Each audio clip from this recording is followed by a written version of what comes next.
continuamos entonces con las charlas docentes, iniciando con el kinesiólogo magíster Ricardo Arteaga, quien presenta la primera charla docente de la mañana.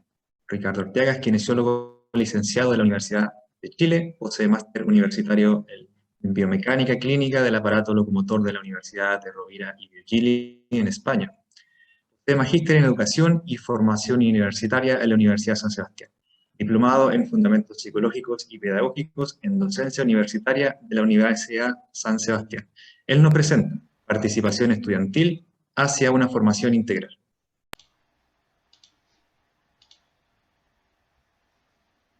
Muchas gracias, Daniel. Un gusto estar invitado acá con ustedes, poder exponer un tema que me parece que es relevante, que es la participación estudiantil. No voy a preguntar si es que se ve porque si es que he apretado todos los botones debería estar correcto. Y si se escucha bien, también podrían indicar. Todo correcto, profesor. Eso sí, muchas gracias. Entonces, la motivación de lo que voy a presentar hoy día tiene relevancia desde el punto de vista contemporáneo. No es algo antojadizo. Con Manuel habíamos conversado respecto de ver otro tema, pero este tema salió a la luz cuando empezamos a conversar con los colegas de cómo nosotros veíamos la participación estudiantil en las actividades académicas. Nos llamaba la atención eso, que finalmente habían ciertas preocupaciones respecto a ello. Entonces, pasando al tema, primero lo vamos a definir y uno de los autores que generalmente se indica es Meri, del 2011, que indica que es una postura activa dentro de la misma universidad y explica que una de las funciones más relevantes de esta es la función social, mediante la cual el alumnado se forma en valores de reflexión y participación democrática.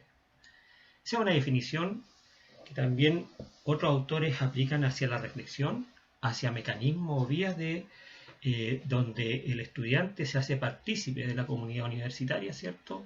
Y que, en definitiva, tiene su propia visión del mundo. La UNESCO, además, estamos hablando de 1998, indicaba lo mismo, que en realidad lo que querían ellos es que el estudiante se haga parte del gobierno universitario, que haya participación, ¿cierto? Reflexión y pensamiento crítico hacia la autonomía, y que esa democracia sea real, es decir, que existan espacios democráticos y participativos dentro de las universidades. ¿Ya? ¿Cómo participar? Perdón, aquí parece. Ahí sí. ¿Cómo participar? Bueno, lo conversábamos recién.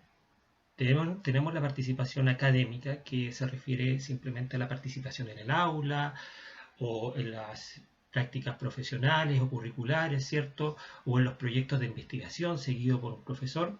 Pero también está la extraacadémica, ¿ya? Que también es de mucho interés, que se relaciona con la política, que yo sé que muchos de ustedes pudiesen decir que es un poco reticente sobre todo lo que está pasando en el país, la política, ¿cierto? Pero también hay otros procesos interesantes como el de calidad y el de gobernanza en nuestras universidades. Entonces, ahí el estudiante debe participar, ¿cierto? Activamente, esa es la definición. También en lo sociocultural es importante, asumiendo obviamente esta capacidad, ¿cierto? Y esta formación de capital social que también nos interesa desde el punto de vista de la universidad. Y lo comunitario a través, por ejemplo, del aprendizaje de servicios, ¿cierto? Voluntariados y el deportivo. Entonces, posibilidades de participar existen, ¿ya? Se encuentran.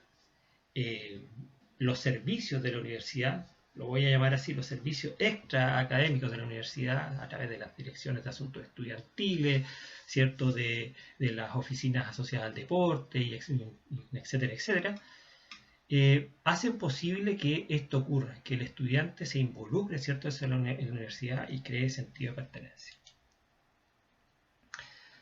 Sin embargo, uno empieza a ver una mirada un poquito dificultosa de la participación estudiantil. Ya, por ejemplo, en el 2012, y señalando antecedentes en ese escrito que tenía relación con que países como Alemania, Dinamarca, Austria ya tenían baja participación, independiente de toda la gestión que hay detrás, ¿cierto? En España se hacía la siguiente pregunta: ¿por qué los estudiantes participan poco en la gestión de la universidad? Y se le tomó la opinión al profesorado. una de las conclusiones interesantes es que efectivamente los profesores explican que es importante, relevante y necesaria la gestión en el funcionamiento de la universidad por parte de los estudiantes. ¿Ya? Y eso me parece muy bien, es lo que vivimos por lo menos acá en la Universidad Austral también y seguramente en sus universidades también. Por otro lado, eso sí, llama la atención que el problema de no participar los profesores indican que es propio de los estudiantes, que no es partícipe del sistema universitario, es decir, simplemente está en esta dinámica de si quiero participo, si no, no. ¿Ya? Que es un poco, yo creo, una mirada desde el pensamiento crítico un poco simplista, ¿no? Y está la implicancia institucional del gestor con el estudiante, es decir, cómo hay entes o gestores, ¿cierto?, que son los otros actores asociados a la participación en esta comunidad universitaria, como por ejemplo son los profesores, ¿cierto?, o los directivos asociados a gestión, cómo existe esta implicancia en la gestión con el estudiante, es decir, si realmente hay involucramiento o no. Lo otro que salió a la luz es que a lo mejor los profesores decían que había escasa información para que el estudiante participe, ¿ya? Y también que el elemento generacional distaba hacia la participación, es decir, en general que los profesores más antiguos, por este problema generacional, no tenían un buen vínculo con los estudiantes y los instaban a participar, ¿ya?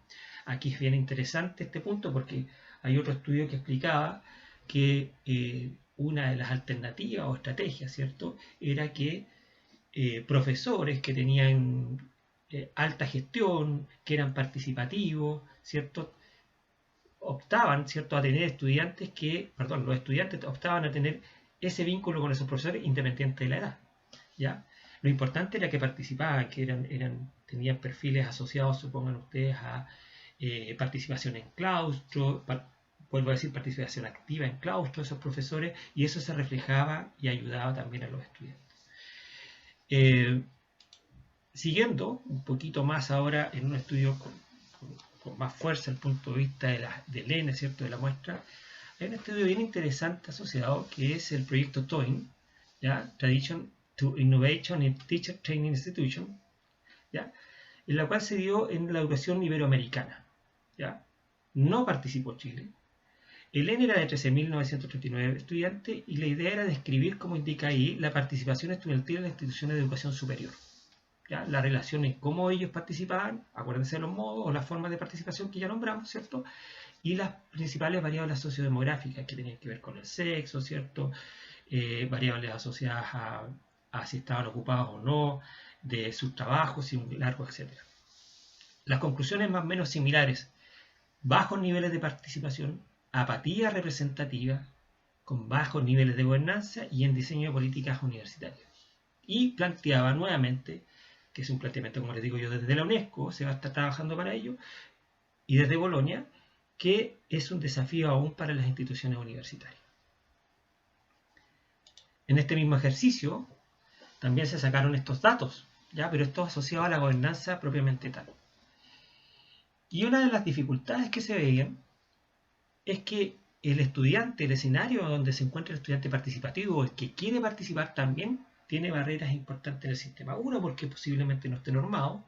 Otra, por el tiempo. Asumimos que los estudiantes, todos nuestros estudiantes, ¿cierto?, valoran su tiempo y gestan su tiempo para, obviamente, las actividades académicas.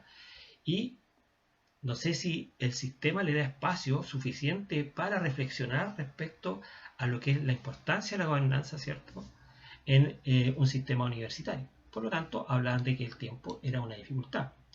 La nula o la abundante información. Hay sobrecarga de información. ¿Cómo le llega al estudiante esa información?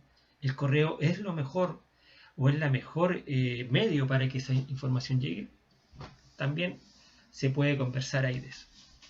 La vinculación es pobre o nula y no existen recursos de inducción y de recursos monetarios o financieros. Entonces, claro, si uno lo ve desde el punto de vista local, uno tiene un consejo de escuela, uno también tiene un comité de análisis curricular, y es una buena pregunta hacerse si es que los estudiantes saben, ¿cierto?, y cuáles son los alcances de decisiones, de esas decisiones en esos consejos, en esos comités, ¿ya?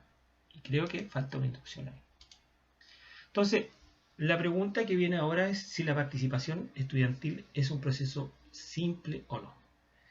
Para los profesores encuestados en ese estudio, al parecer era simple, es querer o no querer por parte del estudiante. Pero en realidad la situación es compleja y está asociada al contexto de los estudiantes, los roles de la universidad y del estudiante y la implicación, ¿ya? Y estos contextos asumen problemáticas. ¿Ya? El contexto de educación asume una verdad que es la problemática, ¿cierto?, asociada a una comunidad pequeña, en algunas veces un poquito más grande, dependiendo de la universidad, pero que es donde el individuo universitario, ¿cierto?, estudiante, da sus primeros pasos en lo que significa la democracia, en tomar parte, ¿cierto?, de procesos democráticos. Entonces, en simple, acotado, ¿cierto? Te puede leer lo que significa la educación desde la base, ¿cierto? Pero la idea es que ya hay un sujeto que educa y un sujeto que se educa, ¿cierto? Y la idea es que hay una intencionalidad, ¿cierto? Una influencia a través de la comunicación, ¿cierto? Respecto a ciertos saberes, ¿ya? Y el sujeto, ¿cierto?, individualmente, ¿cierto?, y se llama individualización, perdón, eh, es bueno para algo, entre comillas. Por sí mismo hace la pega, podríamos decir.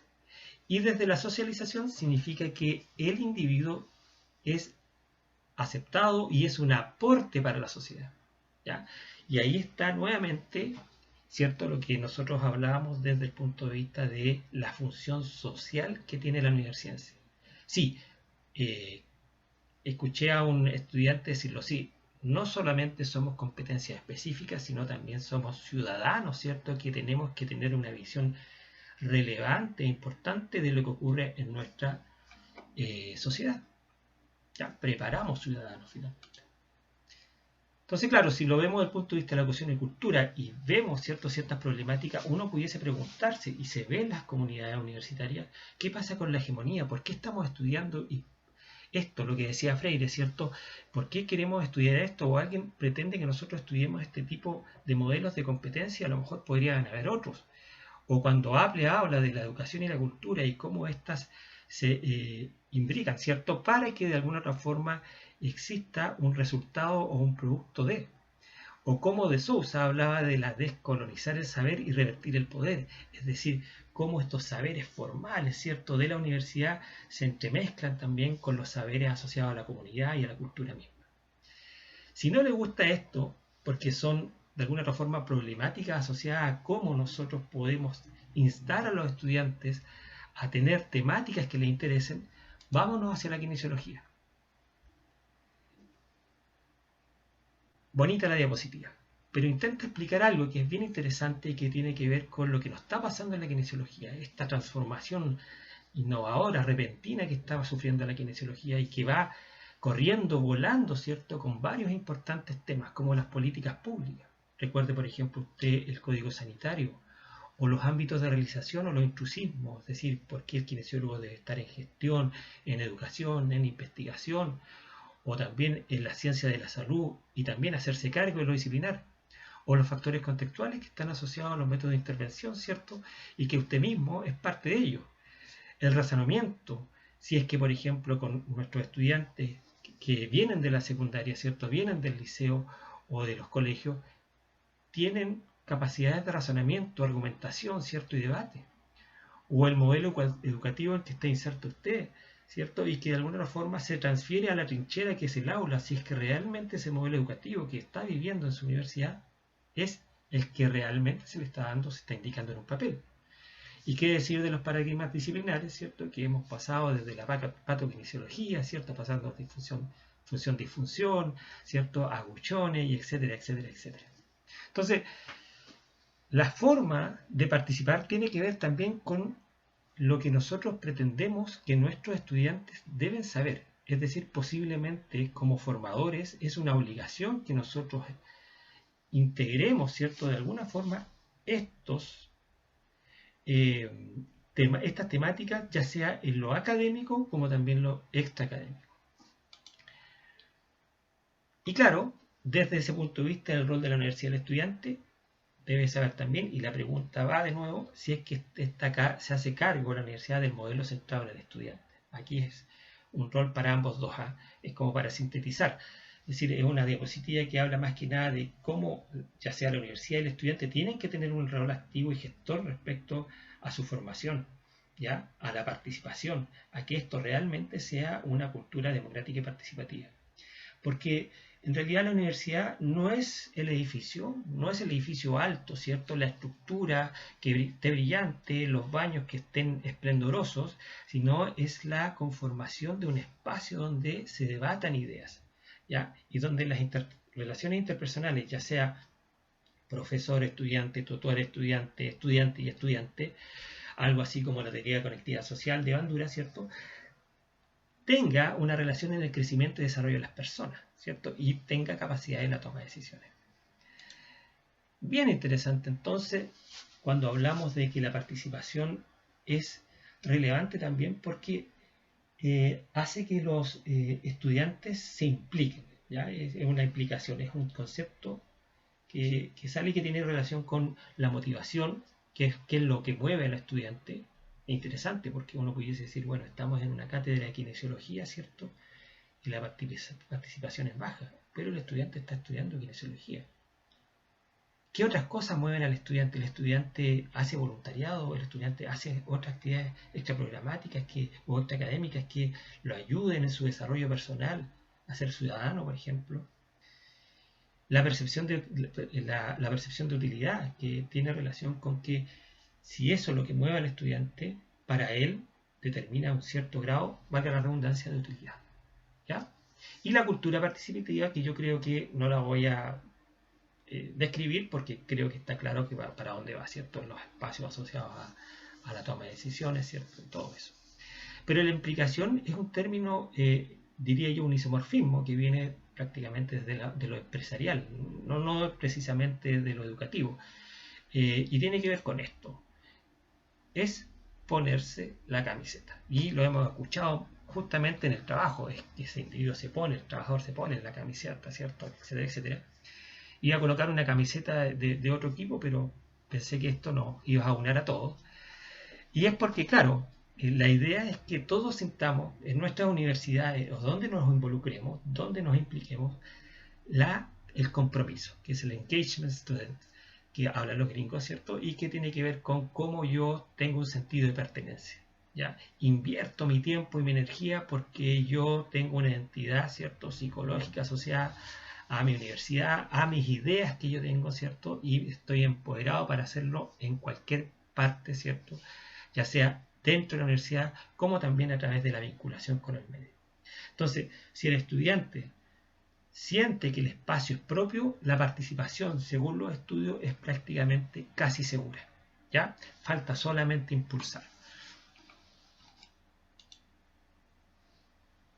Entonces, la pregunta del millón pudiese ser también ¿por qué la participación estudiantil es necesaria e importante? Creo que lo he dicho, ¿ya? Pero podemos indicarle y seguir conversando de ello. Es porque se producen procesos de transformación importantes y relevantes en la persona. Sería soberbio que cada uno de nosotros, y tendría poco sentido crítico si dijésemos, yo pasé por la universidad y no cambié. Sería completamente falso. Sinceramente yo no lo consigo como formador o como universitario o como estudiante universitario. Nosotros cambiamos, ¿cierto? Hay procesos de transformación que son importantes realmente. Y ahí se involucran competencias, valores, atributos, ya sea competencias específicas como también competencias genéricas, ¿cierto? Que es lo que estábamos conversando. La toma de decisiones no solamente en un espacio específico o disciplinar, sino la toma de decisiones en espacios que no sean, entre comillas, tan familiares, ¿cierto? Dentro de su profesor que ha conocido 3, 4 años ya, con sus compañeros que ha vivido, sino toma otra relevancia, ¿cierto? Eso. Mejoramos el profesionalismo y también la anhelada autonomía que tiene que ver con el perfil de egreso. Entonces, claro, a eso se le llama finalmente la formación integral. Finalmente tiene un carácter esencialmente social, donde uno perfecciona la interacción y la transformación a través de estos componentes participativos, ¿cierto? Y se produce una realización plena del estudiante. Es decir, no solamente somos kinesiólogos, y yo siempre lo he pensado así, mis estudiantes saben que mi pensamiento es ese, yo no soy solamente kinesiólogo, no soy Ricardo Arteaga, que tengo una voz, ¿cierto? Pertenezco a cierto grupo, pero también intento de alguna forma tener esta visión holística de lo que ocurre, ¿cierto?, en estos procesos, ya sea comunitarios, en mi comunidad donde me vivo, ¿cierto?, en, en el centro de padres que conformo, etcétera, etcétera, etcétera. ¿Ya? Y por lo mismo, dado un poquito más detallado, hay competencias interesantes como las competencias para la negociación, las habilidades comunicacionales, el compromiso, la responsabilidad, la autonomía, ¿cierto? Y vuelvo a decir, el capital social. Cuando un estudiante se relaciona, ¿cierto?, con procesos asociados a la vinculación con el medio, está haciendo capital social. ¿Ya? Y hay una comprobación, y esto ratifica un poco lo que hacen mis estudiantes o los estudiantes que están acá en este congreso trabajando, es que cuando yo hago esto también hay una relación con la empleabilidad. ¿Ya? ¿Por qué? Porque se afianzan las competencias y uno hace redes, ¿ya? Específicamente. Bueno, con esto estoy terminando mi presentación. Les dejo ahí una pequeña cita de Albert Bandura y que tiene relación con lo que estamos conversando, el aprendizaje bidireccional. Nosotros aprendemos del entorno y el entorno aprende y se modifica gracias a nuestras acciones. Muchas gracias. No sé cómo estuve con el tiempo. Muy bien, profesor, muchas gracias por su presentación. Invitamos entonces a los asistentes a que puedan realizar dos preguntas al profesor Magíster Ricardo Arteaga. Tamara, por favor.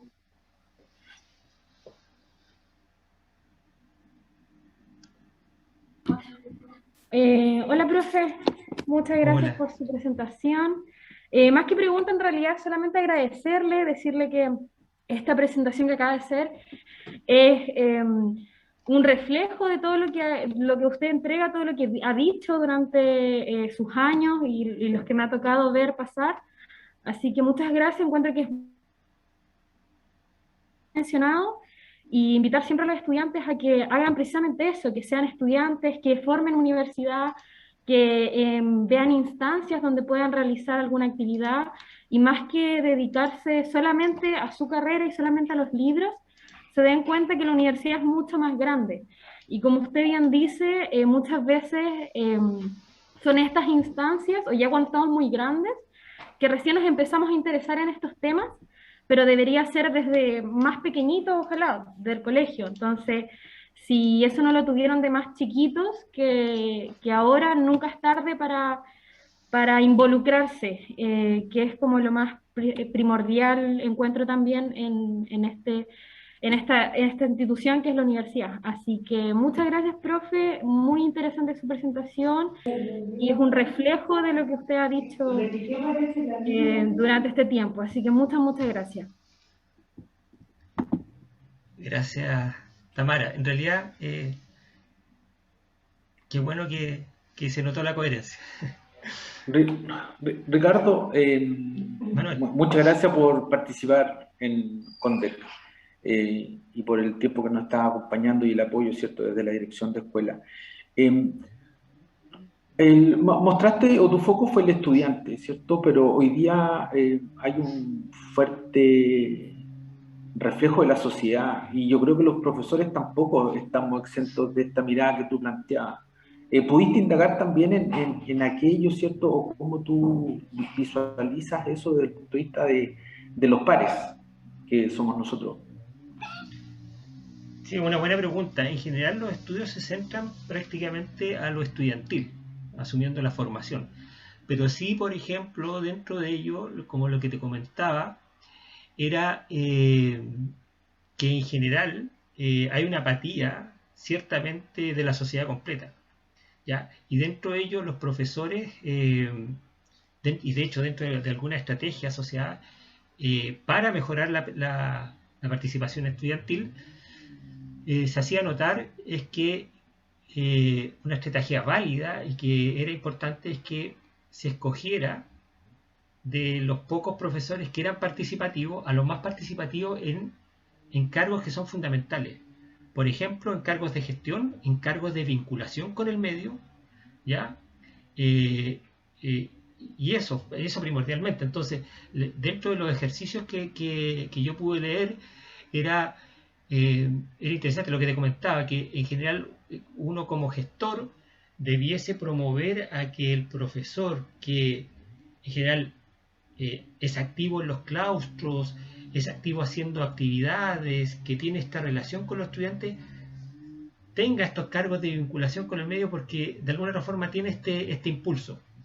Y lo otro es la inducción o la capacitación, ya sea para profesores, ¿cierto? Como también para los estudiantes, también para los profesores. Y se indicaba en ese artículo, ni los profesores en realidad tienen claro qué aspectos son los importantes en la participación. Y por eso decía yo, mira, los profesores en simple dicen, es un tema de los estudiantes, si quieren participan, si quieren no. Es casi deshacerse del tema, no les interesa también, ¿te das cuenta? Entonces, y es más o menos la misma pregunta que yo hacía ayer respecto a las políticas, porque una cosa es que tengamos algo escrito, ¿cierto? Y la otra cosa es que existan, suponte tú, políticas, ¿cierto? O programas asociados a que la participación sea efectiva. Pensando también que los recursos universitarios, y de todas las universidades, por eso digo yo que esto no se trata del edificio más grande, si no puede ser una universidad muy chiquitita, pero que la relación, ¿cierto? Y todos los programas asociados a la interacción surtan efecto, porque también son gastos asociados a la universidad, ¿ya? Imagínate, hay muchos gastos asociados a talleres, etcétera, que algunas veces ni siquiera se llenan, van 2 o 3 personas. Entonces, focalizar el tema financiero también es importante para que esa participación sea relevante. Y ahí hay un tema también importante en ese sentido. Y es raro, porque cuando uno habla o ve, por ejemplo, los optativos para los estudiantes, lo que me ha tocado a mí como experiencia es que los estudiantes me dicen, profe, ¿sabe qué? Nos gustaría que hayan estos optativos. Pero es raro porque la malla o lo que entrega la universidad es algo asociado a lo que los profesores quieren o desean. ¿Te das cuenta? No está esa mirada, entre comillas, de motivación. ¿Te das cuenta? Y hay que buscar ese punto importante y relevante. Muchas gracias, Ricardo. Doy el pase a Daniel para que pueda seguir con el programa. Muchas gracias, Ricardo. Muchas gracias a ustedes, que estén súper bien. Felicitaciones por el Conde. Agradecemos la presentación del kinesiólogo magíster Ricardo Orteaga. Muchísimas gracias, profesor, por su presentación. Siguiendo con las charlas docentes, presentamos a la kinesióloga magíster Jane Rebolledo con la segunda charla de la jornada. Jane Rebolledo, posee magíster en Psicología Comunitaria de la Universidad de Chile, diplomado en Sexualidad, Abordaje Transdisciplinario de la Escuela Transdisciplinaria de Sexualidades de la Universidad de Chile. Es profesora asistente del Departamento de Kinesiología de la Universidad de Chile, desempeñándose además en actividades de docencia de pregrado, postítulo, extensión e investigación. Además, fue expositora del primer Congreso Nacional de Estudiantes de Kinesiología. Ella nos presentará Perspectiva de Género y Kinesiología, reflexiones y desafíos.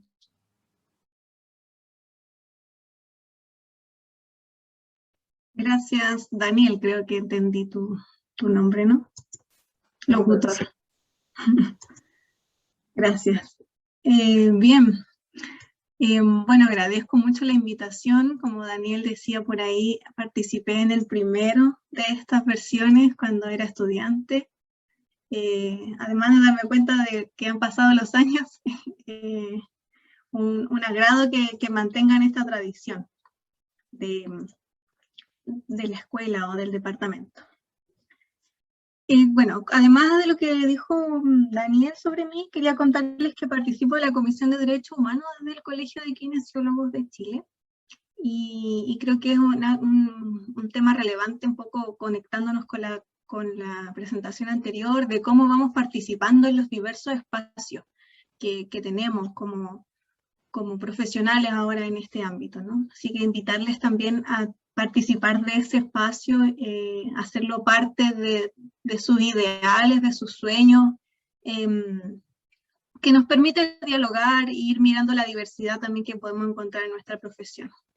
Y dentro de la Universidad de Chile participo de un colectivo que se llama Núcleo de Desarrollo Inclusivo, en el cual nos agrupamos egresados, académicos y estudiantes para acompañarnos, ¿no? En este proceso como de mirar de manera crítica la salud, y no solo la salud, sino distintos aspectos relacionados con la discapacidad, la migración, la interculturalidad, entre otros focos. Y eso ayuda mucho el generar lazos transdisciplinares o interdisciplinares, como a ampliar las miradas.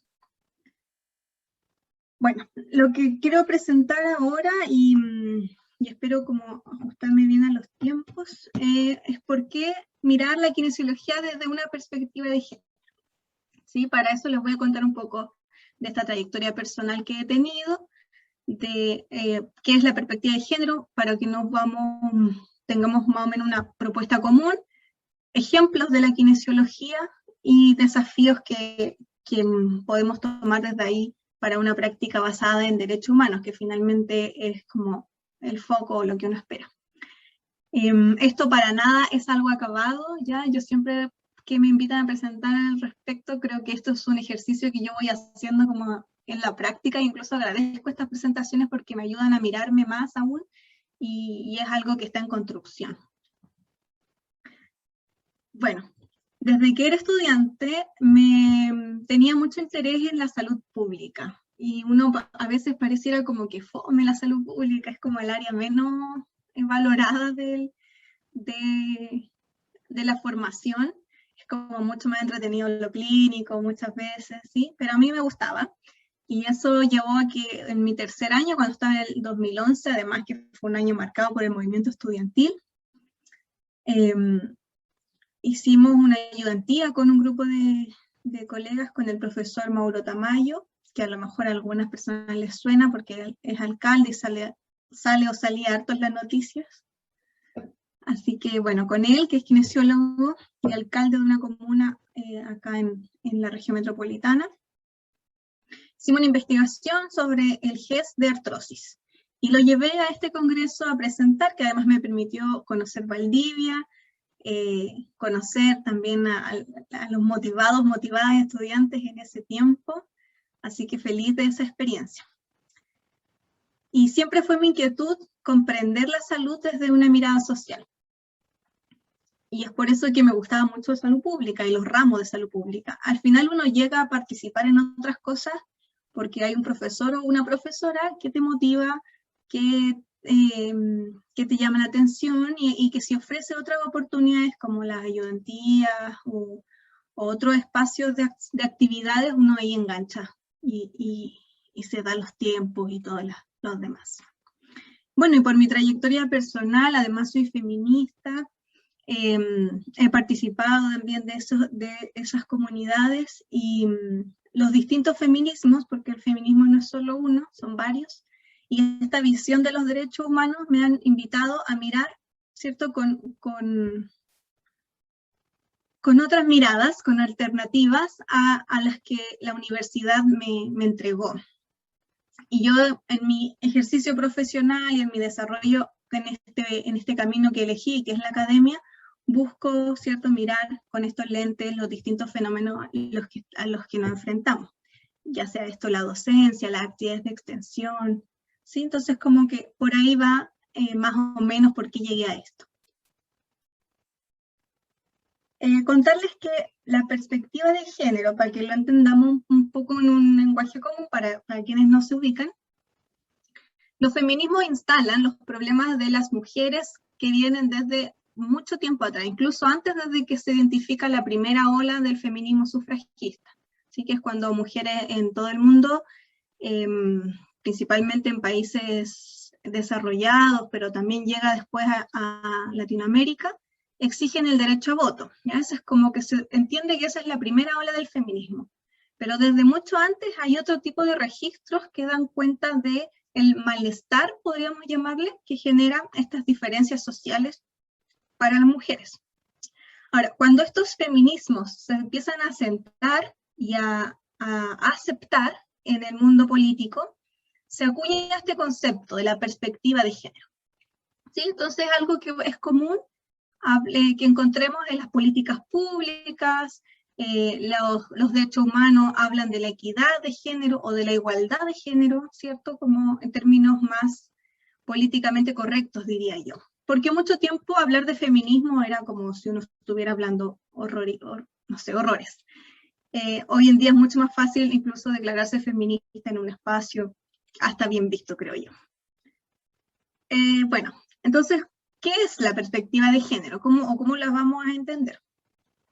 Tenemos, primero, esto busca reconocer que hay ciertas ideas, representaciones o roles sociales que están construidos tomando como base las diferencias sexuales, asumiendo que hay una diferencia sexual binaria, ¿cierto? Hombre-mujer, de partida. Y a partir de estas diferencias, que uno podría decir ya hasta ahí, pensemos no hay problema, pero estas diferencias acarrean consecuencias que son injustas y evitables, y esa es una definición de inequidad, ¿sí? Y que están aparejadas a esta comprensión binaria que comúnmente existe sobre la diferencia sexual y que se construye finalmente el género social. Entonces la perspectiva de género nos va a ayudar a identificar esas consecuencias inequitativas. ¿Y para qué? Para buscar soluciones y buscar la igualdad de oportunidades y la valoración de cada experiencia.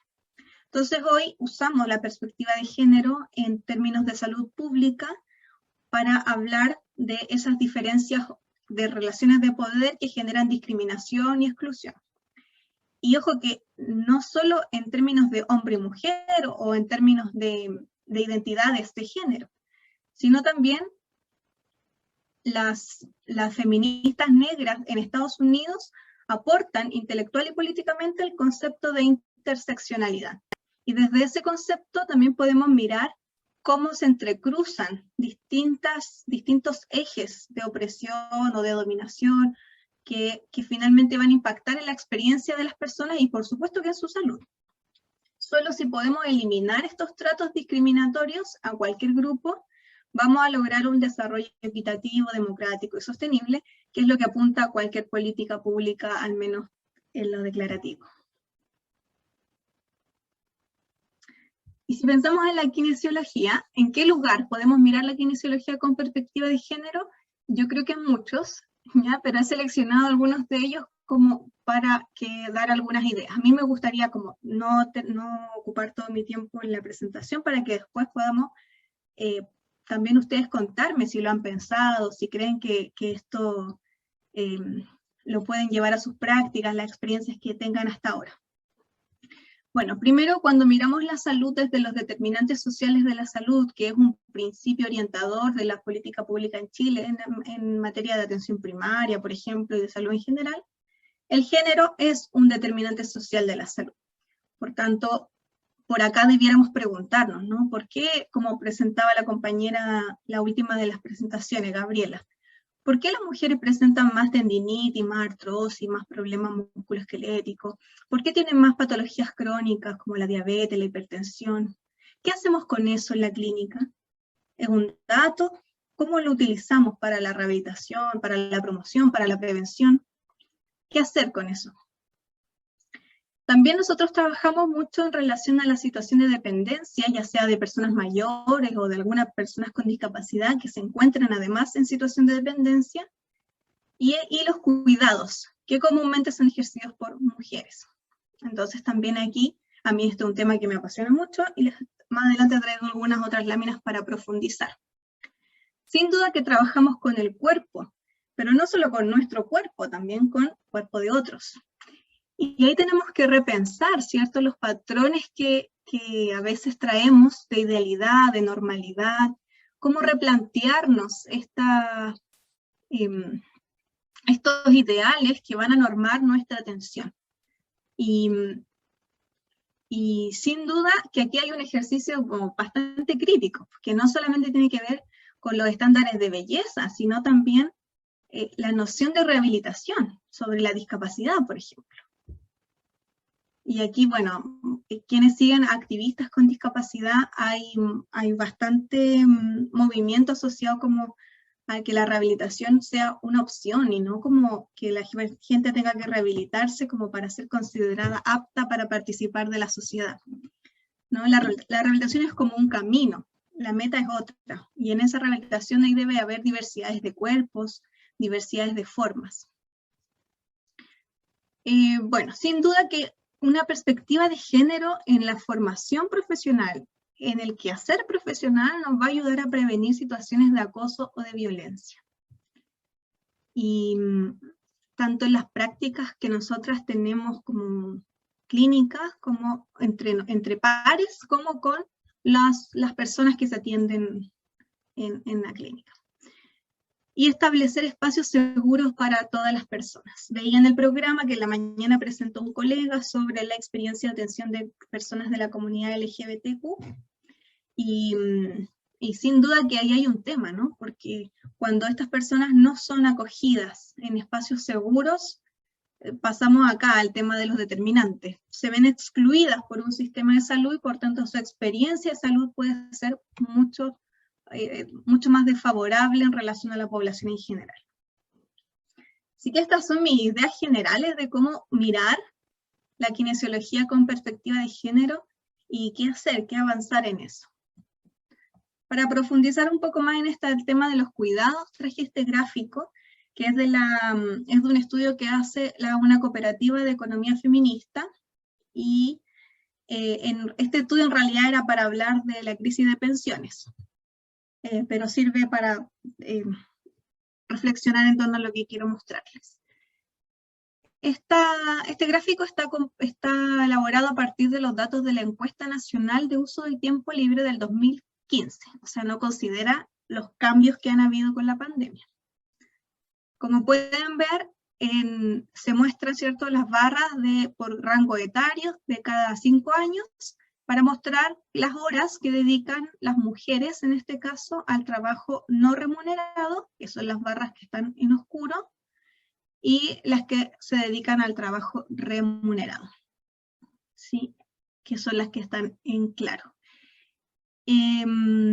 Vemos cómo la proporción es mucho mayor del trabajo no remunerado, ¿sí?, que alcanza en su máximo 54 horas semanales, 54,6, casi 55 horas semanales, ¿cierto? Y el trabajo no remunerado, o sea, remunerado, perdón, bordea las 30 horas semanales. Eso es un promedio de todas las personas que participan en el estudio, con ajustes para hacerlo generalizable a la población general. Entonces vemos que las mujeres entre los 31 y los 40 años trabajan, ¿cierto?, en promedio 81 a 82 horas semanales, totales. Como tener 2 trabajos de jornada completa. Muchas horas.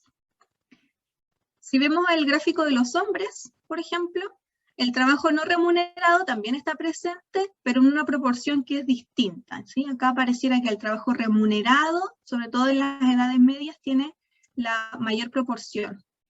Y lo otro que podemos ver, tanto en este gráfico como en el anterior, es que el trabajo no remunerado, es decir, ahí incluyen aquel de las tareas domésticas como de los cuidados, es continuo.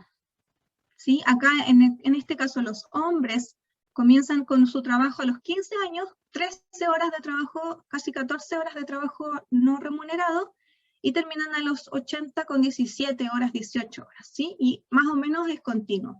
En el caso de las mujeres, se eleva un poco en las edades de la adultez media. No obstante, también se muestra que es continuo. Decae un poco, pero tiene una idea como de continuidad, versus el trabajo remunerado, que se concentra o va ascendiendo hacia las edades medias y decae al final de la vida. Entonces también hay que pensar en esta lógica de cómo el cuidado, el trabajo no remunerado está invisibilizado, está feminizado y no está valorado económicamente. ¿Sí? Por tanto, esto muestra cómo se llegaban a la crisis de las pensiones, etcétera, etcétera. Es muy interesante el estudio por si lo quieren buscar.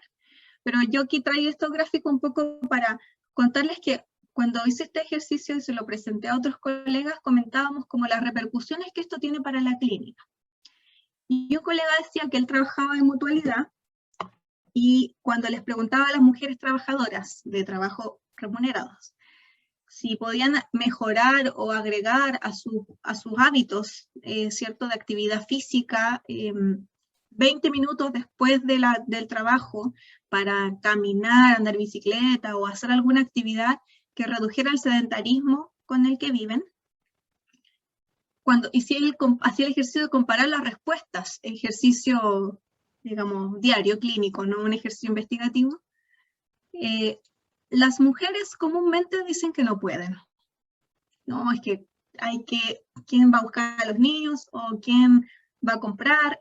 Sí, entonces hay algo ahí, ¿cierto? Porque si miramos estos gráficos, claro, con 80 horas trabajando semanalmente, obvio que las mujeres tienen tasas de sedentarismo más altas, porque el sedentarismo, por su definición, es actividad física en el tiempo libre. Entonces no hay mucho tiempo libre, porque además tienen que dormir. Entonces, obviamente que esa indicación que damos en la clínica de haga actividad física, agregue 20 minutos diarios de ejercicio vigoroso, no sé qué, tenemos que cuestionarnos como en el contexto en el que la estamos dando, a quién, cómo, y buscar soluciones.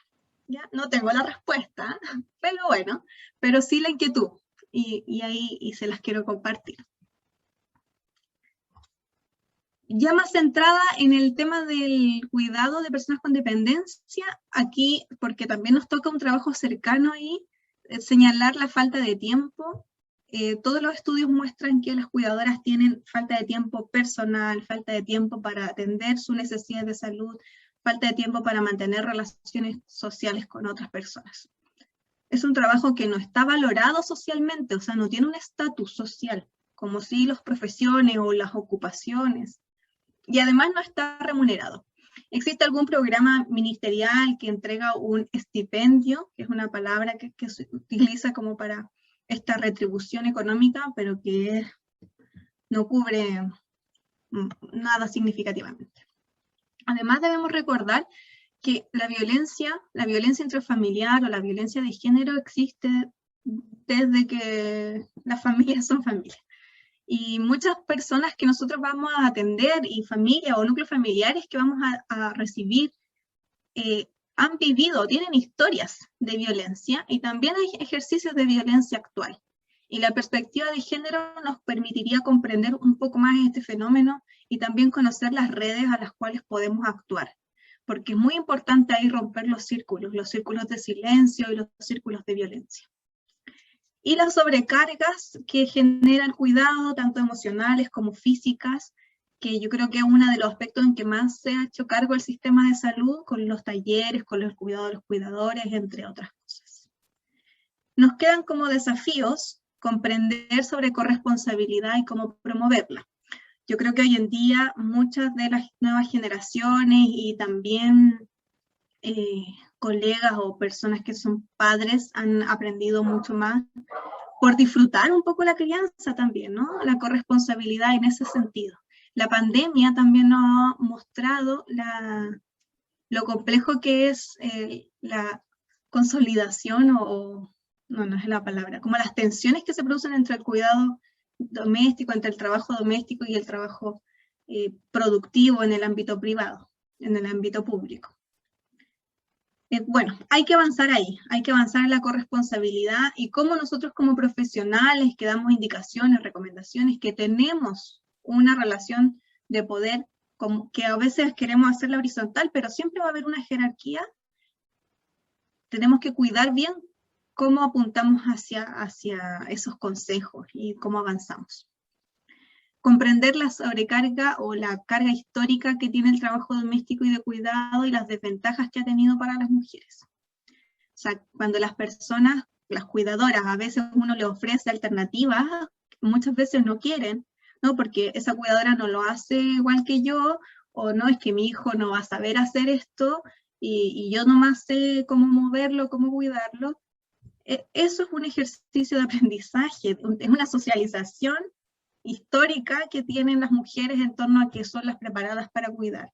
Pero créanme, no hay nada en la naturaleza de la mujer que implique que sabe cuidar más que un hombre. Solo que a las mujeres les regalaron guaguas desde chicas y a los hombres les regalaron autos y herramientas.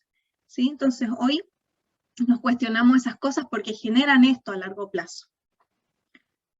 Reconocer las violencias que están naturalizadas también en muchas relaciones y a veces ahí, como decía, hay que cortar y cerrar los círculos y no ser un factor agravante de esta sobrecarga. Esa era mi presentación y me gustaría escucharles también sus impresiones y experiencias. Muchas gracias a la kinesióloga Jane Rebolledo. Invitamos al público a hacer dos consultas, dos preguntas. Hola, muchas gracias por acompañarnos después de 10 años, ¿cierto? 10 o 11 años desde la primera vez. Eso en primera instancia. Mientras vemos o viene alguna consulta de los asistentes, en este desafío que tú te planteas desde ya hace un par de años, ¿has encontrado resistencia en el mundo académico dentro de la universidad? ¿Y cómo has logrado sobrellevar eso? Porque me imagino que tú eres líder o has liderado procesos también dentro de la universidad. Entonces, cuando uno está iniciando, está innovando en algunas cosas, siempre hay resistencia. Sí. Bueno, yo creo que afortunadamente a mí se me ocurrió dedicarme a este tema, a esta área en lo gremial, podríamos decirlo así, más en lo político. Cuando la universidad tenía en este caso la Universidad de Chile ya tenía un trabajo realizado, y el 2018 hubo el movimiento feminista, donde estuvo en paro. Yo creo que ustedes también tuvieron algún paro feminista, pero estuvo en paro la Escuela de Derecho en primera instancia, y de ahí todo, y se develó los temas de acoso en la universidad, los abusos, etcétera, etcétera. Entonces, desde ahí en adelante ha habido como un panorama fructífero para instalar estos temas.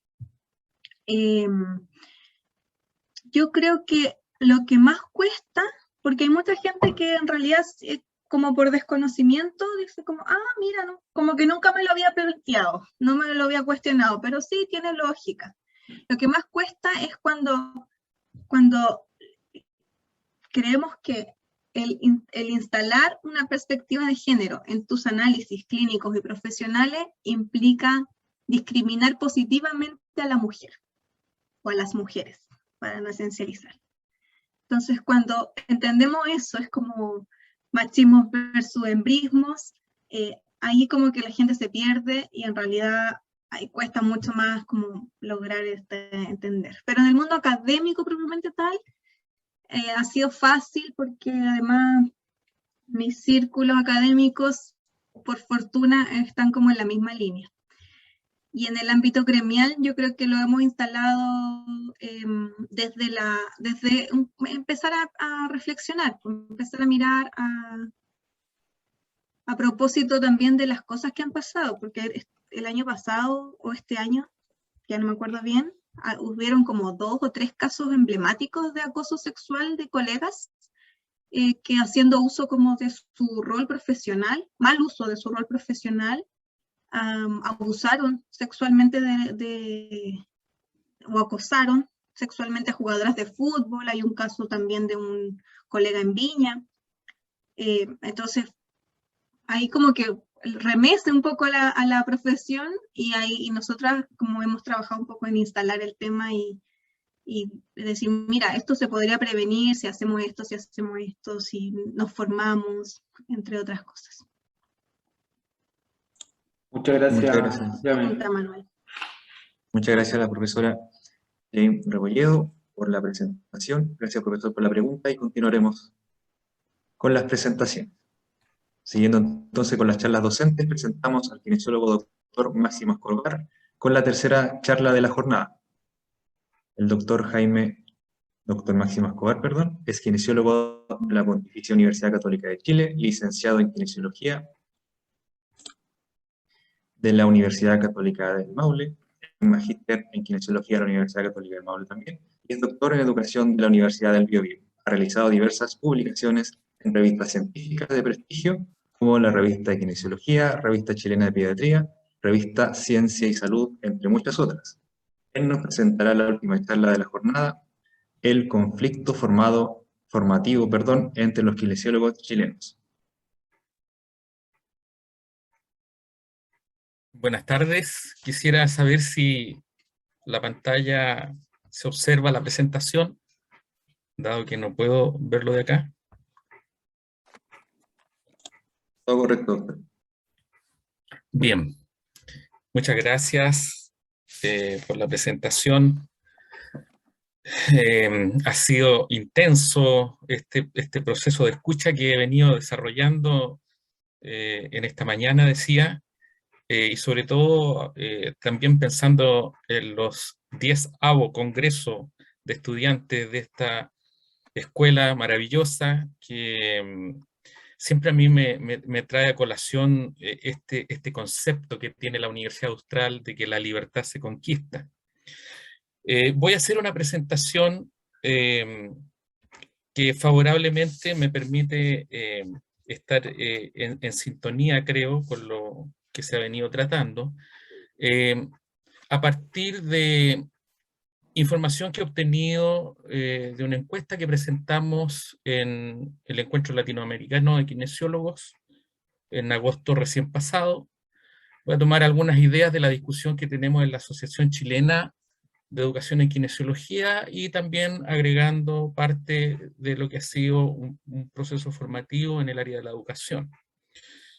Y efectivamente hoy en día, en nuestro contexto histórico de formación de kinesiólogos, aparecen estos conceptos como conflicto, como crisis, como disfunción, como un elemento central.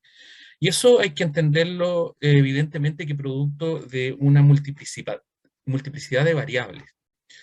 En el ámbito educativo, que es lo que voy a plantear yo, fundamentalmente la crisis y el conflicto está derivado de una tensión que se genera hasta el día de hoy entre el enfoque que tiene que ver con la enseñanza, que está centrada en el aprendizaje, respecto de una enseñanza centrada en el profesor. Ya varios de los expositores lo han planteado. Lo que a mí me interesa destacar es que, independiente de este enfoque epistemológico y su centraje en términos de construir un profesional, por lo menos desde mi perspectiva, tiene la dirección irremediable de que tiene que apuntar hacia una transformación social. Todos los educadores, los pensadores en educación plantean en forma mayoritaria que ese es uno de los objetivos centrales de la formación. Entonces, este conflicto, o la vertiente que contribuye al conflicto, tiene que ver entonces con resabios y con emergencias a partir de estos enfoques epistemológicos. El otro elemento que está reconocido como un elemento también evolutivo es aquel aspecto que dice relación con resabios de formaciones instruccionales que están preferentemente dirigidas por currículum científicos que fueron muy fuertes a partir de principios del siglo XX, y en donde se hacían alianzas, por ejemplo, con la campana de Gauss respecto a lo que debería ser un aprendizaje, donde lo normal era que un porcentaje pudiese entender ciertos conceptos, y hacia las colas de la campana de Gauss que interpretaba este fenómeno, se entendía que era normal entonces que hubiese estudiantes muy destacados por un lado y por otro estudiantes que siempre no iban a aprender. Esto evolutivamente, decía, ya hacia mediados del siglo XX, establece que esa campana debe sufrir una modificación y por tanto la cobertura que tiene que haber respecto del aprendizaje tiene que incrementarse. Y es ahí donde debutan entonces todas estas tecnologías formativas, principalmente el aprendizaje basado en problemas, logran entonces incorporar otros aspectos y hacen de la educación un elemento de una preocupación mayor. Y finalmente, en esta última etapa, por distintas razones también, donde se supone que el problema no es el estudiante, sino que es la forma como nosotros debemos generar escenarios que permitan entonces incorporar una gran cantidad de estudiantes a los procesos de aprendizaje. Entonces, el conflicto también tiene que ver con la estructura curricular, que en una primera instancia entonces lo que buscaba era una formación que tenía el objetivo central de instalar capacidades, destrezas, en el fondo generar expertos. Posteriormente entonces se incorpora las ciencias sociales a la formación y el profesionalismo y los valores entran a tallar de manera sustantiva. Pero finalmente, dada la crisis, dados los conflictos y las disfunciones que se provocan en el entorno de la educación, estamos hablando de un aprendizaje y de una formación transformativa, en donde los atributos de liderazgo y la importancia de generar agentes de cambio se toma la palestra de todo el proceso formativo. Ahora, el conflicto que genera esto es que, como decía inicialmente, todavía existen resabios de los procesos que anticiparon, de una tradición y de una reproducción de formaciones que hacen que este estudiante reciba, por decirlo de alguna manera, una mezcla de elementos que lo llevan a participar socialmente a través de su profesión, también en un ambiente donde están esos resabios. Entonces, el conflicto formativo tiene que ver con estos elementos que se cruzan y que tensionan el ejercicio. Y desde lo político aparecen otros elementos prometedores ya en el año 78, este concepto propuesto por la OMS, donde al año 2020 salud para todos era la máxima a la cual debían aspirar todos los países que integraban la Organización Mundial de la Salud, y donde la estrategia de participación comunitaria, de acción intersectorial y de descentralización iban a ser los ejes sobre los cuales estos propósitos se iban a lograr. La pandemia dejó demostrado que efectivamente la descentralización no existía, la acción intersectorial generaba por sobre todo conflicto, y la participación comunitaria también se redujo de manera importante, producto de unas medidas que tenían que ver con el aislamiento social. Pero políticamente ya en ese momento se detectaba que un aspecto relevante de los procesos formativos tenían que ver entonces con instalar capacidades que por el momento no existían. Y eso se vinculaba principalmente con aquellos elementos que ya los profesores han ido modelando en sus exposiciones y que se radican en este pensamiento crítico, que cuando yo estudié pensamiento crítico tenía que ver con buscarle el error al paper, y que en la formación uno va aprendiendo progresivamente que el pensamiento crítico es una cuestión tremendamente relevante y que se compone de procesos de reflexión que llevan, como decía el profesor Busto, en determinado momento a desestructurar los currículum, como lo hacen los franceses, y establecen entonces que un profesional de la salud tiene que tener una formación humanista en el currículum de privilegio. De esa manera, todo esto que ha evolucionado en el contexto eurocéntrico nos lleva a pensar cómo lo estamos haciendo nosotros. Y en Latinoamérica, desde el año 2007 en adelante, los encuentros latinoamericanos de formación de kinesiólogos vienen planteando de manera progresiva la importancia de considerar estos aspectos formativos. ¿Y a qué se refieren principalmente? Que si bien es cierto, hay una globalización, hay una universalización de la manera como formar kinesiólogos, lo importante es rescatar lo regional y lo que tiene que ver con el conocimiento propio de cada uno de los países que están formando kinesiólogos. Desde esa perspectiva, entonces, el desafío que hay para los docentes, para los académicos, respecto de los planes de desarrollo, ya en Lima, el año 2017-2018, se estableció que los ejes centrales de la formación universitaria de kinesiólogos tenía que ver con currículum que se orientaran hacia la autonomía profesional, los fundamentos epistemológicos y, por cierto, los procesos de investigación particulares, situados, contextualizados.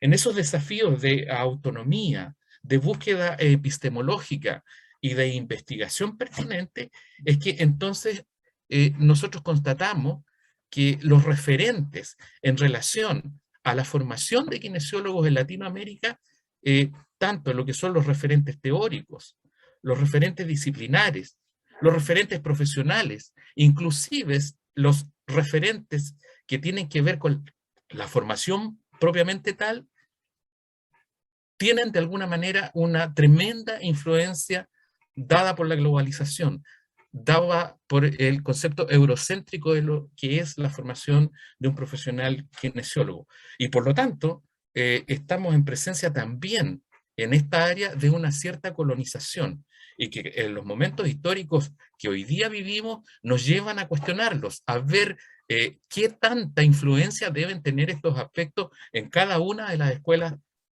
de formación de kinesiólogos. Desde el punto de vista del concepto central, epistémico que debería regular una profesión, nosotros podemos observar que el pensamiento racionalista y por lo tanto las fuentes epistemológicas de la formación de kinesiólogos en Chile tiene un arraigo dado por la biomedicina principalmente y que ha ido evolucionando de manera bastante, yo diría, si bien es cierto, progresiva, pero lenta.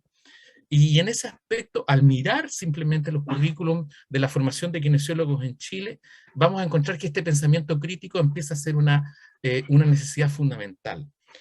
Y en relación a ello, entonces, los enfoques disciplinares se empiezan a tensionar porque efectivamente esto no tiene que ver solo con una moda, sino que tiene que ver con una búsqueda principal respecto a aquellos elementos que van a constituir estos currículum que son realmente derivados de una historia, de una trayectoria y de una evolución que yo digo debe ser situada. Del punto de vista de la actuación profesional, encontramos que aún existe una convivencia respecto de prácticas profesionales que se siguen centrando en la enfermedad, prácticas profesionales que ya han ampliado el concepto de salud, pero en forma emergente encontramos que las prácticas profesionales centradas en la función y el movimiento son elementos que hoy en día debemos progresar hacia ellos desde nuestra propia profesión. Debemos evolucionar desde el concepto biomédico, biopsicosocial, a aquel que nos pone en el centro de la problemática, porque efectivamente solo desde esa perspectiva vamos a comprender el fenómeno de la disfunción, de la discapacidad y de la imposibilidad que tiene un ser humano cuando enfrenta estas realidades. De esta manera, el conflicto formativo está derivado de un hábitus y de un campus, es decir, de una manera de hacer las cosas, pero también de los contextos a donde llegan los kinesiólogos a desempeñarse. Y podemos delimitar de manera bastante clara que existe hoy en día una práctica profesional en donde se sigue siendo un profesional dependiente. En la mañana la doctora Alvis hacía énfasis respecto de que, si bien es cierto, legalmente no en toda Latinoamérica existe la posibilidad del ejercicio del primer contacto y de la autonomía profesional, siempre también hay reductos en donde eso está regulado por prácticas dependientes prescriptivas y que operan unidireccionalmente. Conviviendo con ello, el modelo constructivista y biopsicosocial de interdependencia, de interdisciplinariedad también se empieza a ofrecer de manera progresiva, en donde efectivamente ya la salud no es solo un problema médico, pero debemos incorporar todos los elementos del pensamiento crítico y de la formación reflexiva para avanzar entonces en estos aspectos de primer contacto, de autonomía profesional y de autorregulación.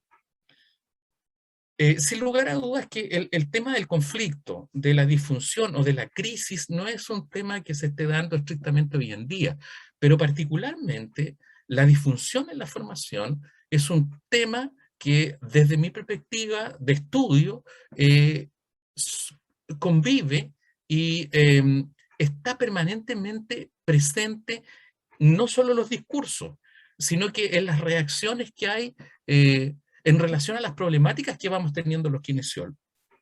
Y quiero presentar entonces, desde la investigación que yo he hecho, por qué entonces esta disfunción en la formación hoy en día es fuente de conflicto académico. El primer elemento, bueno, en este proceso yo entrevisté a 10 referentes dentro del ámbito nacional de la kinesiología.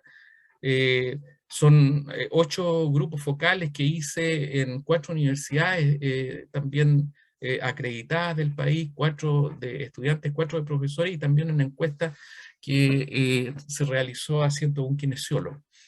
Entonces, los resultados de estas investigaciones llevan a plantear, a través de este método, que es la codificación axial, que es necesaria un repensar la formación inicial, pero no repensarla en la perspectiva de una innovación metodológica. El aumento de la masa crítica dentro de los académicos que dan docencia en las distintas escuelas del país, existe entonces una influencia importante del punto de vista entonces de las formaciones disciplinarias que ellos han tenido. Y en ese sentido, entonces, este conflicto, mirado desde la perspectiva positiva, que genera tensiones y que nos va a permitir entonces acceder o tener abstracciones de mayor nivel para poder entonces volcarnos hacia la formación inicial, requiere entonces de que tengamos conciencia de que este conflicto formativo es un caldo de cultivo precisamente para poder pensar esta formación inicial, para poder repensar esta formación inicial. Sin lugar a dudas que al cumplir este propósito inicial, vamos a tener que también reeducar la actuación profesional. Y en ese sentido, tanto los modelos formativos como las consecuencias de esa implementación van a tener necesariamente que generar tensiones, porque hoy en día tenemos esas prácticas que están amparadas por un currículum tradicional, tenemos prácticas que están amparadas por currículum de reproducción de modelos, pero también emergen currículum que están tensionando y transformando la práctica de las kinesiólogos y las kinesiólogas, como veíamos en las exposiciones previas. De esta manera, entonces, el conflicto formativo se deriva, por un lado, de estos aspectos epistemológicos que dicen relación entonces con la formación, la creación de nueva masa crítica, y también derivado de estos procesos de innovación que se instalan institucionalmente y que nos llevan entonces a resolver este cambio de paradigma en lo que es la enseñanza de los kinesiólogos. Tal disfunción formativa, insisto, entonces, tiene estas dos vertientes de salida que nos invitan a preguntarnos qué vamos a enseñar, cómo lo vamos a enseñar y para qué vamos a enseñar lo que estamos enseñando. Esto no puede ser descontextualizado entonces de los entornos donde los kinesiólogos van a entregar sus conocimientos. Y esto definitivamente obedece, por ejemplo, a un código sanitario que tiene ya casi 100 años de existencia, en donde evidentemente se van a generar conflictos con estos neokinesiólogos que están visualizando la autonomía profesional, están visualizando el primer contacto, están visualizando la autorregulación, porque enfrentan estructuras y superestructuras que determinan que un kinesiólogo debe desarrollar determinados hábitos. Entonces, el poder detectar que efectivamente los fenómenos que se están produciendo, no solo en el ámbito político y contextual del país, son elementos que van a permitir entonces mejor comprender por qué es necesario avanzar en estos procesos. Y eso tiene un objetivo fundamental, que si bien es cierto, nos debe hacer mirar la evidencia, pero no la evidencia como promedio. Nos debe hacer mirar la evidencia como un antecedente para situar la problemática que específicamente tiene un kinesiólogo y que no se puede resolver a través de una clasificación internacional o de un patrón diagnóstico, sino que simplemente de poder determinar el diagnóstico específico de esa disfunción, nos lleva necesariamente, por defecto, a contextualizar, a situar, a individualizar y a personalizar. De esta manera, podemos también entregar información respecto de qué es lo que está pensando el kinesiólogo que está en la práctica. Y en ese aspecto, lo que yo pude rescatar es que a través de un análisis factorial de un cuestionario, ese kinesiólogo tiene un reconocimiento, por ejemplo, a que efectivamente el aprendizaje activo tiene ciertas ventajas por sobre el aprendizaje tradicional. Él entiende perfectamente cuáles son los elementos que conforman la dificultad para tomar decisiones en terreno. No solo los aspectos hegemónicos de estructuras que funcionan de una determinada manera, sino que desde el punto de vista formativo, ese kinesiólogo reconoce que necesita un proceso reflexivo, que necesita una estrategia didáctica para aprender a tomar decisiones. Y finalmente, en relación a ello, que percibe el kinesiólogo de práctica habitual que hay una promoción vinculada al aprendizaje que reside en la evaluación. De esta manera, cuando uno busca si estos 4 factores son dependientes del género, de la formación tradicional o por competencia, del grado académico que tiene ese kinesiólogo, o simplemente del modelo declarado que utiliza para su práctica profesional, lo que encontramos es que no existen diferencias significativas.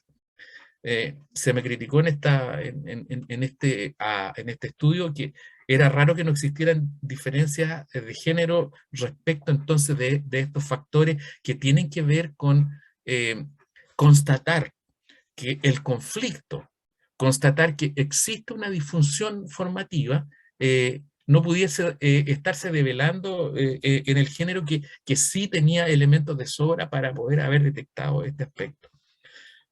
Finalmente, y para no excederme, la formación y sus resultados hoy en día tiene los riesgos de permanecer bajo una conducta de colonización, como un apéndice de una estructura y que limita, que coarta la posibilidad de que este kinesiólogo entonces pueda acceder a un montón de beneficios que sí a la comunidad le traen aparejado una cantidad de recursos que previamente no tenía. No hay que ir muy lejos y darse cuenta de que en 3 manzanas de una población un kinesiólogo podría perfectamente hacer su práctica habitual. Y que desde esa perspectiva sí necesita el primer contacto, sí necesita autonomía profesional, sí necesita autorregulación, pero para eso tiene que tener un currículum que le permita reflexionar y tomar decisiones en propiedad. Y el otro aspecto complementario y que es necesario hacer avanzar es esta subordinación que tiene que ver con un aspecto hegemónico y en donde entonces pareciera ser que aún quien debe determinar cuáles son los beneficios de lo que nosotros hacemos son otros profesionales. Eso genera conflicto y eso es necesario abordarlo desde la perspectiva formativa y desde la perspectiva formativa de un currículum que transversalmente va instalando esas competencias, porque no podemos seguir operando con el asignaturismo.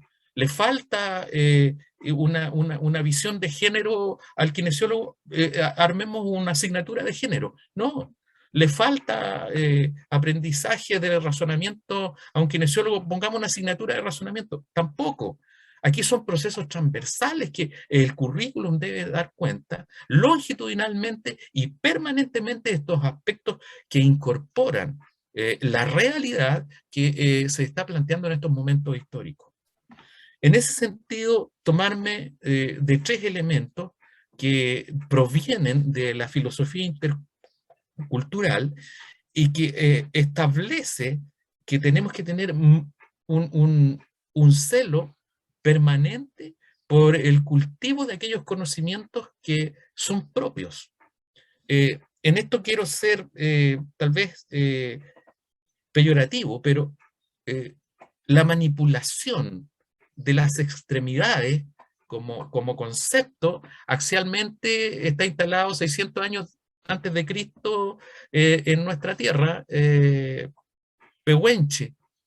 Y resulta que nosotros buscamos en la evidencia que dice respecto de esos conocimientos, y afortunadamente hay unas 3 tesis por ahí que se han desarrollado en torno a lo que significa ese aspecto atávico de lo que podría ser una enseñanza en el currículum de todas nuestras escuelas.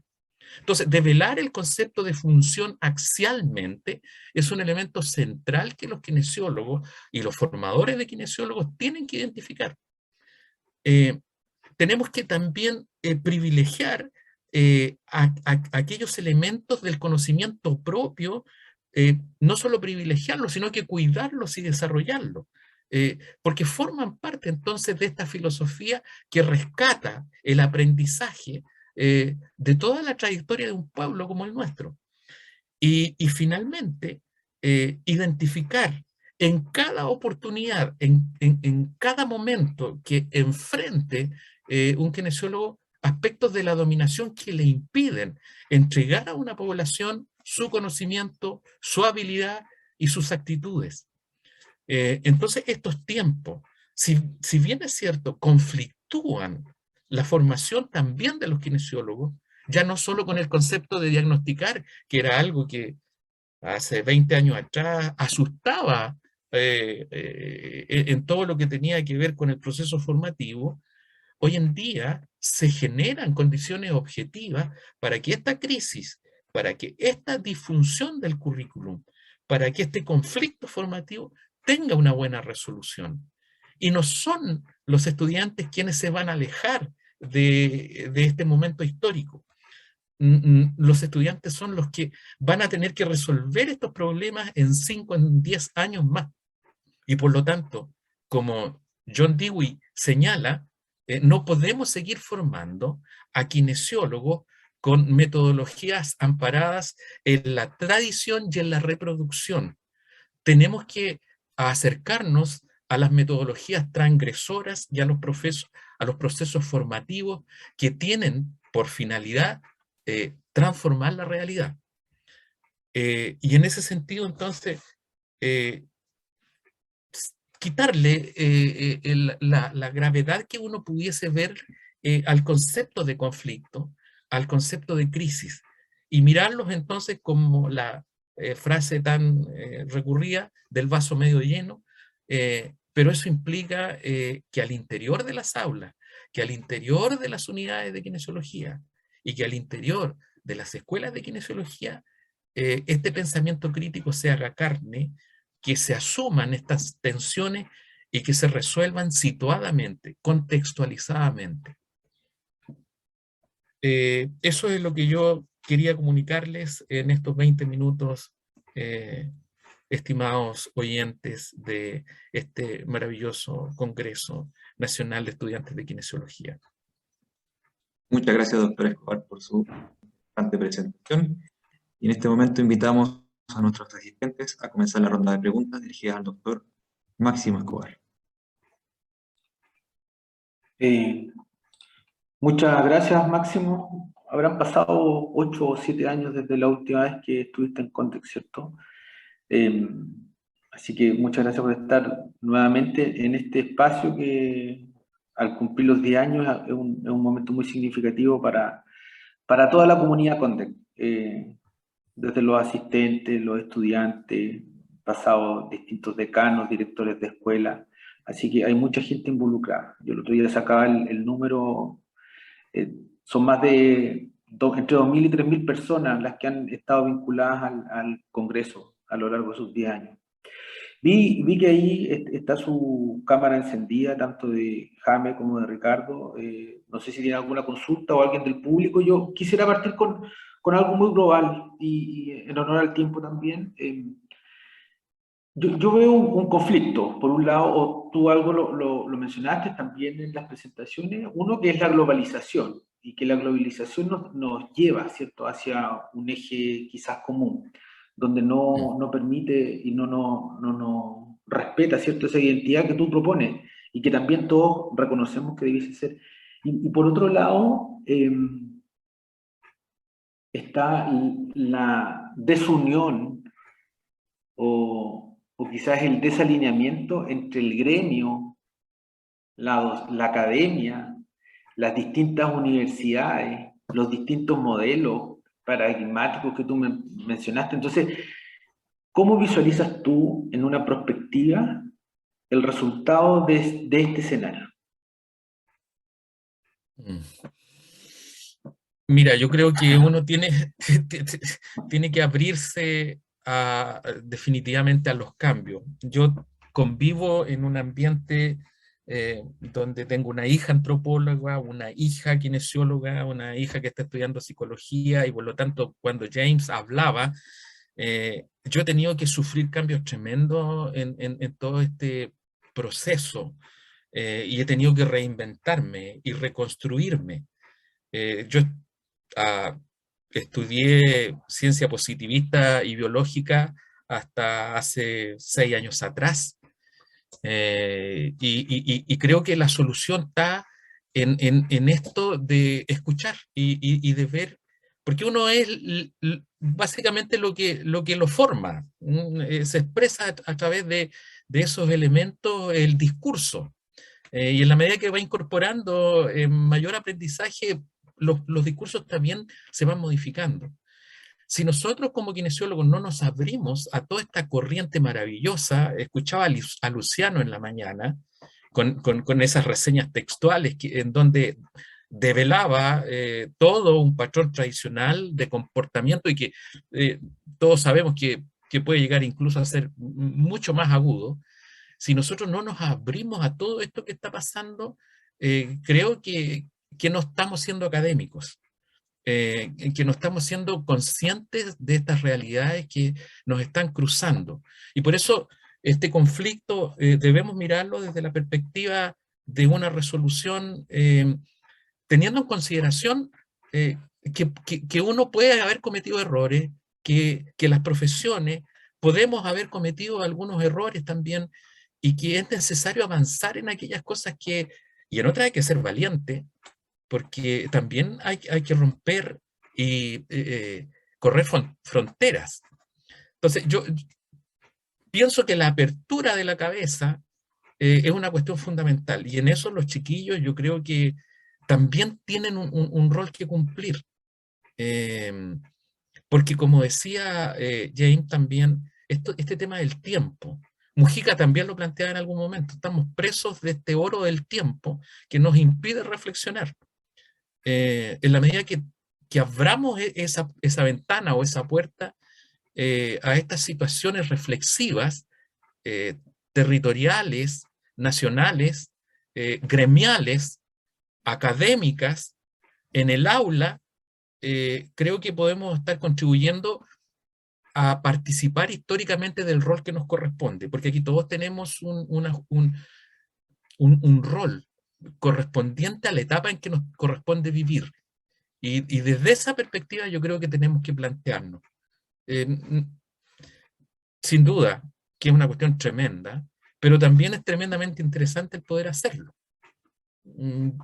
Creo que eso podría aproximar como reflexión en estos momentos. Muchas gracias, Máximo. No sé si hay alguien más que quisiera hacer alguna consulta. No. Agradecemos entonces la presencia tanto de Ricardo, ¿cierto?, Jaime y Máximo en esta jornada de la mañana.